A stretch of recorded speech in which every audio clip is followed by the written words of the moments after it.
You're watching Local Edition. My name is Brad Pomerantz. Thank you so much for joining us. Our guest is Mark Katchen. Mark is the founder, principal of the Phylmar Group.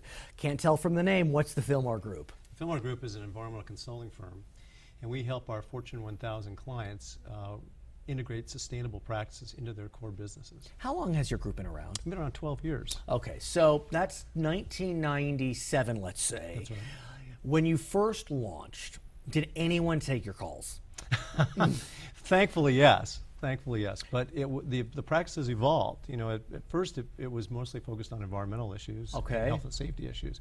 But since that time, we've expanded into this area they call sustainability, which is focused on planet, profit, and people. But let me ask you, when do you think that this whole notion of sustainability really took off? I mean, was it Al Gore's film, An Inconvenient Truth that caused it to soar? What's your sense? I think that was part of it, but you know what happens is they've been bright lighted a lot with non-governmental organizations focus on this area, government regulation, and now you've gotten overall government involved, like the Obama administration pushing right. it. You know, it's interesting. Before I spoke with someone from JPL, Jet Propulsion Laboratory, and they just had their first LEED certified building. Right. So if NASA is going green, correct, you know, you'd think that there is some momentum building in that direction.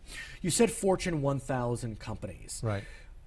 Big names? Big names like GE, Nike. GE. I mean, right. I mean, they're building some of the biggest energy appliances around. Right. And they have a big push on their eco-imagination process. You know, they even invested something like $1.4 billion in their R&D, but they had returns of $17 billion.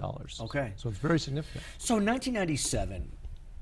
Compared to now in 2009, is there an economic advantage to going sustainable? Because I'm just wondering if it was just cost prohibitive back in the late 90s and now not at all. Well, it is. You know, we have tax credits. There's all sorts of pushes on this area with carbon footprint issues.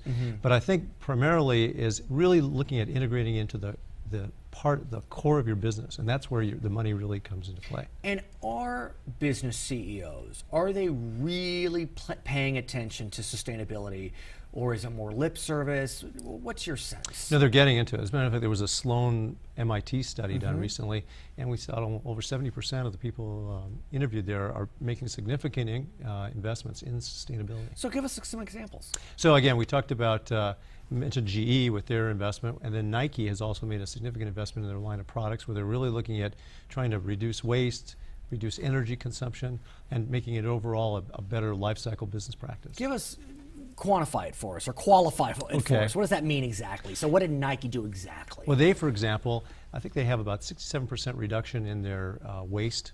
Also, they have a 40% reduction in some of their energy usage in these particular product lines. So they're really trying to reduce it, and that goes right to the profit and the bottom line. Now, I know that as part of the stimulus bill that President Barack Obama supported, there is a significant package of incentives for businesses and individuals if they adopt green approaches. Right.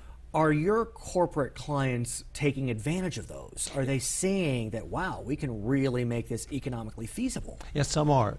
Most of the stimulus package though is going to, I would say, the entrepreneur level. You know, trying to develop new technologies, but some have gone over that. Most of the funding is self-funding, because they can see how the return on investment is enough to substantiate these investments. So as we head into 2010, what do you see for this upcoming decade as it relates to sustainability for Fortune 1000 corporations? Is the momentum so strong that we really have turned a corner? Right, I think so, because they're looking at innovation, integration of the business practices, so it becomes more of a core business as opposed to something where you're just picking the low-hanging fruit. Wow. Mark Katchen, thank you so much for joining us. We really appreciate it, and for what you're doing for Planet Earth. My pleasure. You bet. For Local Edition, my name is Brad Pomerantz. Now we're going to send you back to CNN HLN.